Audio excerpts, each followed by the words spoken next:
서울 아파트 매매 가격이 5년여 만에 가장 큰 폭으로 상승을 했습니다. 11호 부동산 대책 이후 전셋값도 한 달 새 2% 넘게 오르는 등 매매와 전세 시장이 함께 불안해지는 모습을 보이는데요. 부동산 등 경제 관련 내용들 권혁중 경제평론가와 함께 자세히 이야기 나눠보겠습니다. 어서 오십시오. 네, 안녕하십니까. 네. 자, 아파트 값이 특히 서울이 가장 큰 폭으로 좀 상승을 했습니다. 이게 지금 지난달에 정부가 발표한 부동산 대책의 효과가 좀 없다고 볼 수 있을까요? 일단 뭐 부동산 효과는요. 일단 단기 대책이 있고 중장기 대책이 있는데 효과를 평가하기 앞서서 일단 단기적으로 평가해 본다 그러면 사실 15 대책은 효과가 없다. 이렇게 보시면 되겠고 물론 부동산 대책이라는 게 중장기적으로 보셔야 되는 건 맞습니다. 하지만 일단 단기적으로 본다 그러면 서울 아파트 매매 가격에 대한 변동률을 보면 그 자료가 나오거든요. 이게 KB에서 나왔던 자료고요. 5년 2개월 만에 최대폭으로 상승을 했는데 그 전월 대비해서 1.72%가 올랐습니다. 근데 이게 15 대책 나온 다음에 이후도 그 물량이 포함되어 있거든요. 그러다 보니까 이게 뭐 627 대책, 97 대책, 15 대책 나와도 지금 서울 아파트의 이제는 가격은 계속적으로 오르고 있다. 물론 거래량은 줄어들었지만 고가 거래가 이루어지고 있고요. 11월 주요 신고가 기록을 한 단지들이 나오고 있습니다. 보시면 아시겠지만 자료 화면도 나오고 있는데 공통점으로 이제 강남 3구, 그 다음에 마용성 아니면 한강벨트 라인으로 지금 신고가가 계속 이루어지고 있고요. 뭐 강남구와 뭐 송파구, 서초구 뭐 워낙 높은 지역이다 보니까 그 다음에 평수도 대형 평수입니다.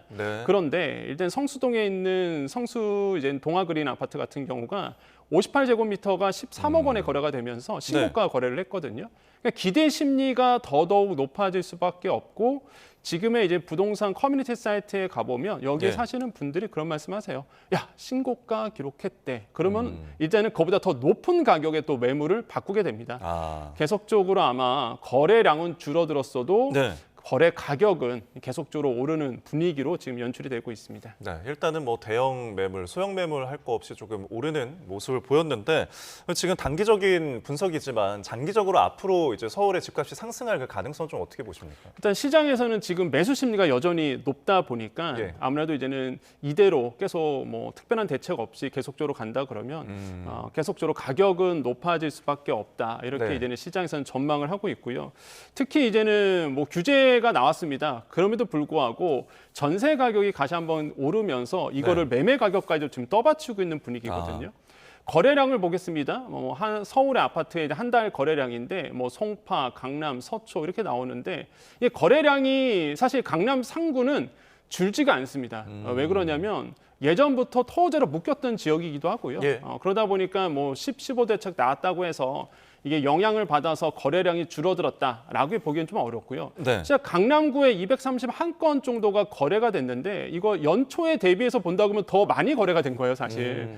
그래서 강남 상구는 영향이 없고 다만 좀 우려스러운 거는 이 거래량이 확 줄어들었잖아요. 서울 외곽 지역이 이게 확 거래량이 이제 규제 때문에 줄어들었습니다. 그래서 아마 서울 외곽 지역도 가격은 조금씩은 오르고 있어도 좀 규제로 인해서 가장 큰 타격을 지금 받고 있는 쪽이 강남 3구보다는 서울 외곽 지역에 좀 영향을 받고 있다라고 좀 보시면 되겠다 이렇게 좀 평가를 해봅니다. 지금 이제 지난 규제 대책에 이어서 정부가 이제 공급 대책을 이제 올해 안에 발표할 예정이라고 하는데 그렇다면 이 공급 대책으로 인해서 집값이 조금 내려갈 가능성은 좀 있을까요? 일단 공급 대책에 과연 실현이 되느냐가 가장 중요한 것 같아요. 사실 문재인 정부 때가 그때 이제는 유후부지를 통해서 공급을 하겠다라고 밝혔었거든요. 그렇습니다. 근데 그러다 보니까 그러한 전략은 그거였습니다. 일단 매수 심리가 강하다 보니까 이 부분에 대해서 대기 심리로 넘기려고 하는 부분이었는데 그러면 태릉 골프장이라든지 서부면허시험장, 뭐 서울 지방조달청 뭐 각각의 이제는 유후부지가 있습니다. 여기에서 이제는 공급을 늘리겠다, 공급을 하겠다라고 했는데 문재인 정부 때 실패했습니다. 그 이유가 뭘까라고 본다 그러면 그 이유가 지금도 존재하거든요. 첫 번째로 지역 주민들의 반발이 상당합니다. 일단 임대 물량이 많고요. 그러다 보니까 근처에 사시는 분들의 반대가 좀 심했었고요. 그때도 그렇고 지금도 마찬가지입니다. 또 한 가지가 교통 환경이죠. 태릉 CC 여기 지금 계속 막히는데 여기에 대규모로 공급 들어온다. 서부면허시험도 마찬가지죠. 그 근처 사시는 분 다 아십니다. 여기에 대규모로 임대 물량과 공급 물량이 온다? 녹지 없애고 여기에 막 아파트를 공급을 넣는다 그러면 지역 사시는 분들은 당연히 싫어할 수밖에 없어요. 네. 그래서 그때도 그러한 문제 때문에 실패를 했었고요. 지금도 똑같은 문제가 아마 직면할 거다. 그래서 정부가 얘기하는 이런 공급 물량 과연 실현 가능성이 있느냐가 가장 큰 체크 포인트 같아요. 그래서 네. 만약에 된다 그러면 당연히 공급 물량이 늘어나니까 예. 내가 지금 서울시의 아파트를 사야 되겠다는 심리가 예. 좀만 기다리면 좀 더 저렴한 가격에 청약을 넣을 수 있겠구나라는 대기 심리로 넘어가겠죠. 예, 네. 정부가 그거를 이제는 생각을 하고 있는 건데 네. 실현 가능성 이게 가장 큰 아마 체크 포인트 같습니다. 그렇습니다. 뭐 공급 지역에 집을 가진 분들은 집값 떨어지는 거는 싫어하고 네, 사려는 분들은 떨어지길 원하는 상황인데 전세 가격도 지금 크게 오른 것으로 나타나는데 어떤 지역은 5개월 만에 2억 원 정도가 올랐다고요? 네, 이게 전세 가격은 계속 오를 수밖에 없는 구조입니다. 예. 이거는요. 서울만 그렇습니다. 네네. 미리 좀 조건을 말씀드리면 서울만 그렇고요. 일단 서울 지역의 이제는 매매 전세 가격 상승률을 보겠습니다. 이게 사실 매매 같은 경우에는요. 15대책 시행 전후를 비교한 건데 네. 1.2% 올랐습니다. 그런데 전세는 그보다 거의 2배 수준으로 그러네요. 올랐어요. 예. 그러니까 전세 매물이 감춰진 이유는 두 가지가 있습니다. 일단 서울 지역과 경기 12곳에는 토호제로 묶였죠. 토호제로 묶였다는 얘기는 갭 투자가 안 되는 거고요. 실거주 2년의 조건이 주어집니다. 당연히 내가 갭 투자해야 되겠다, 전세 끼고 사야 되겠다. 이거 아예 그냥 봉쇄됐거든요. 네. 그러다 보니 당연히 이제는 전세 물량이 나올 수가 없는 부분으로 가고 있고요. 네. 두 번째 이유는 그러다 보니 이 계약갱신 청구권이 더 늘어나게 됩니다. 나는 계속 여기서 전세를 살아야 되겠다라는 분들이 이제 늘어지고요. 예. 요즘에 정치권에서 큰 이슈기도 한데 333 얘기가 나오잖아요. 그렇습니다.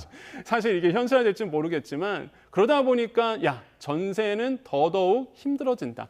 집주인들이요.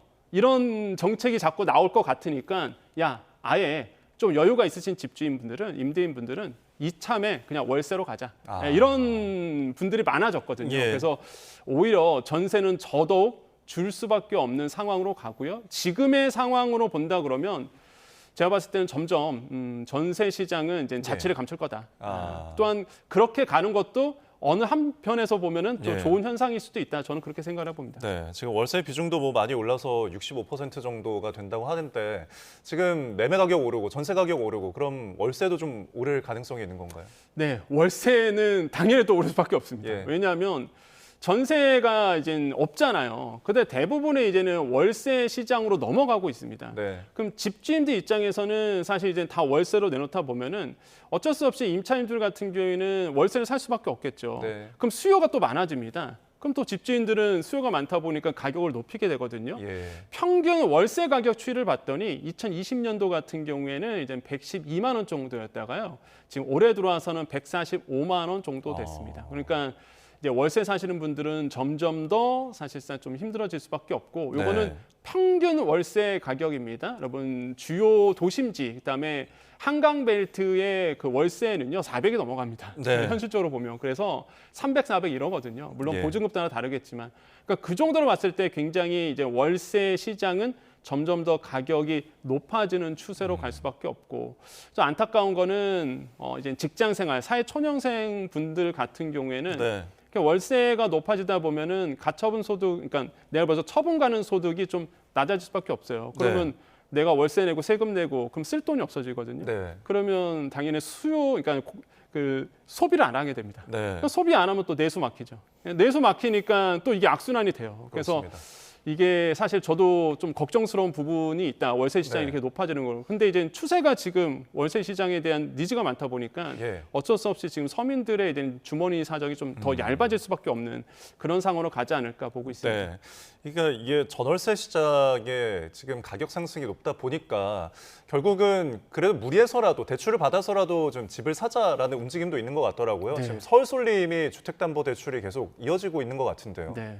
그러니까 서울 지역의 투자의 값어치가 높아지다 보니까 네. 일단 지방에 사시는 분들이라든지 뭐 서울 근교에 사시는 분들이라든지 또는 서울에 사시는 분들마저도 계속적으로 이제는 주담대를 끌어와서 이제 서울 지역의 아파트를 매수하려는 분들이 점점 더 많아지고 있다고 보시면 되겠고요. 실제 이러한 통계가 나왔습니다. 네. 자, 주담대 대출을 봤을 때 서울 지역에서 실제적으로 계속 높아지고 있고 네. 그러다 보니까 이제 가계 대출에서 주담대가 줄지 않다 보니까 오버돼서 지금 대출이 나간 상태예요. 그렇습니다. 그래서 4대 은행들의 가계 대출 총량 관리 목표를 봤더니 이게 원래가 올해 가계